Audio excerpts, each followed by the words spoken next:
নমস্কার বন্ধুরা, ঘটি বাটির রসুই ঘরে আপনাদের সবাইকে স্বাগত। আজকে আমি বানাবো লাবড়া খিচুড়ি।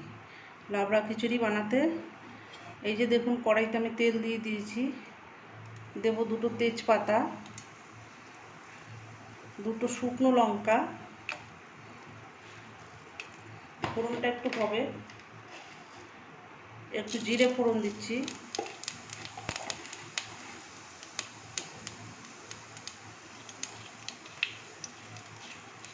ফোড়নটা একটু হবে।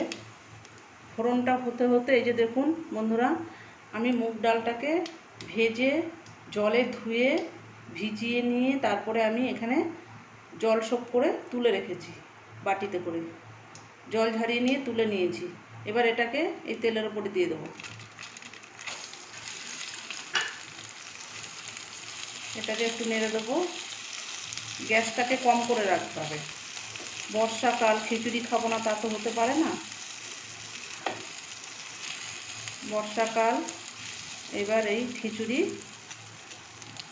খুব ভালো লাগবে খেতে। এবারে দেবো আমি গোবিন্দভোগ চাল, ওই একইভাবে জলে ভিজিয়ে আমি জলটাকে সোক করে রেখে দিয়েছি। এক বাটি চাল, এক বাটি ডাল, সম পরিমাণ চাল ডাল দিয়েছি। এটাকে আবার একটু ভালো করে নেড়ে নেব।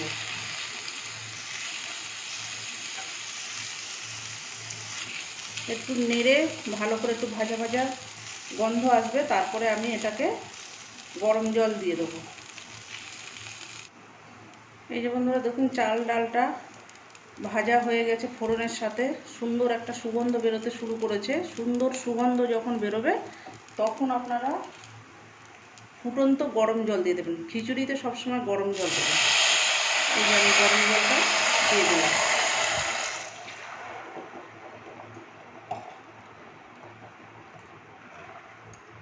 এবার এটাকে আমি একটু ঢাকা দিয়ে সেদ্ধ হতে দেবো। এই যে আমি ঢাকনাটা দিয়ে দিলাম। এবারও ফুটতে থাকবে। এই যে দেখুন বন্ধুরা, ফ্রাইং প্যানে আমি ঘি দিয়ে দিয়েছি। ঘিয়ের সঙ্গে আদাটা খুব ভালো যায়।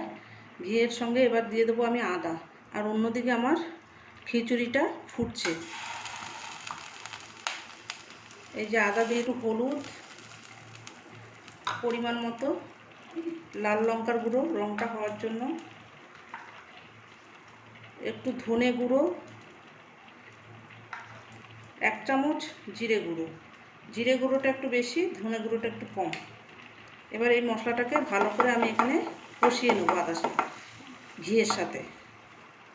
মশলাটা যাতে পুড়ে না যায় তার জন্য সামান্য একটু জল দেবো।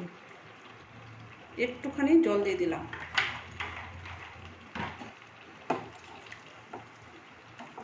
এবার এই মশলাটা একদম গ্যাসটাকে লো করে দিয়ে তারপরে একটু ভেজে নিতে হবে। এবার দেখুন, এই যে লাবড়া খিচুড়ি কেন বলেছি, এই যে আমি লাবড়া তরকারি করে রেখেছি, সবজি আলাদা করে সেদ্ধ করে ভেজে দেওয়া হয়, সেটাকে আমি এইভাবে আমি তরকারিটা করে নিয়ে তারপরে খিচুড়ির ভেতরে দেবো। এর স্বাদটা একদম অন্যরকম বন্ধুরা, দারুণ হয় খেতে। এইভাবে করে খেয়ে দেখবেন। এইভাবে করে দিয়ে এবার মশলার সাথে ভালো করে কষিয়ে নিয়ে আমি খিচুড়ির ভেতরে দিয়ে দেবো। এই যে পাঁচমিশালি সবজির ভেতরে গাজর আছে, কুমড়ো আছে, আলু, বেগুন, কাটোয়ার ডাঁটা সমস্ত কিছু দিয়ে আমি একটা তরকারি করেছি। এই লাবড়া তরকারিটা করে এইবার আমি খিচুড়ির ভেতরে দেবো। আমরা আলাদা করে গাজর আলু ভেজে খিচুড়ির ভেতরে দিয়ে দিই। এই লাবড়া তরকারি করে নিয়ে খিচুড়ির ভেতরে দিয়ে খেয়ে দেখবেন বন্ধুরা, অসাধারণ টেস্ট হয় খেতে। এবার এই মশলাটা ভালো করে কষে গেছে, আমি এবার খিচুড়িটার ভেতরে দিয়ে দেবো। খিচুড়িটা প্রায় সেদ্ধ হয়ে এসেছে, 90% সেদ্ধ হয়ে গেছে। এবার আমি এই সবজিটাকে দিয়ে দেবো। এই লাবড়াটাকে দিয়ে দিচ্ছি। দিয়ে এবার একটু আমি নেড়ে চেড়ে নিয়ে ঢাকা দিয়ে দেবো।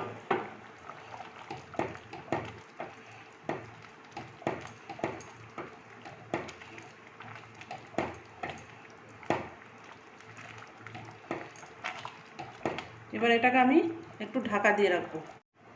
এবার দিয়ে দেবো 4টে কাঁচা লঙ্কা। এই 4টে কাঁচা লঙ্কা দিয়ে দিলাম।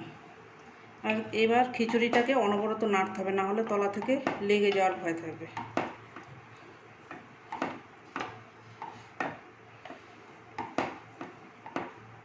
এবার দিয়ে দেবো পরিমাণ মতো নুন।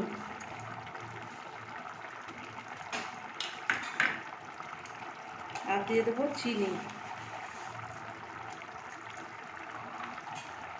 এবার এটাকে নাড়িয়ে দেবো।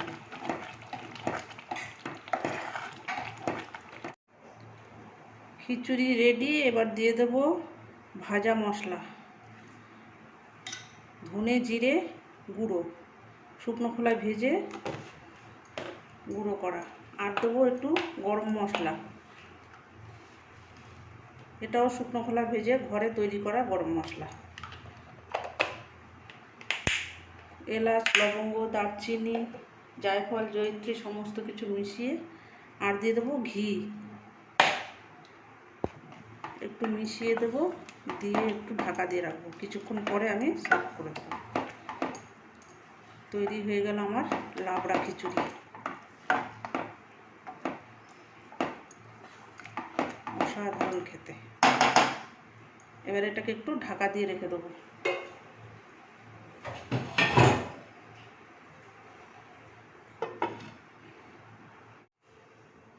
এই যে দেখুন, আমি খিচুড়িটাকে পরিবেশন করে দেবো এবার।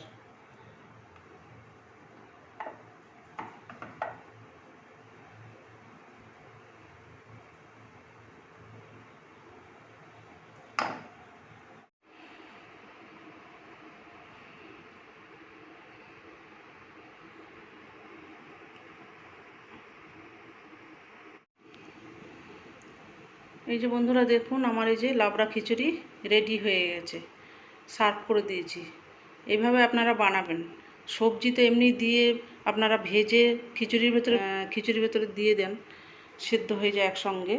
কিন্তু এইভাবে তরকারি, লাবড়া তরকারি করে নিয়ে সেই তরকারিটা খিচুড়ি ঠিক নামাবার যখন 80% সেদ্ধ হয়ে যাবে, তখন তরকারিটা দিয়ে আপনারা এইভাবে রান্না করবেন, করে খেয়ে দেখবেন, খেয়ে আমাকে কমেন্ট করে জানাবেন।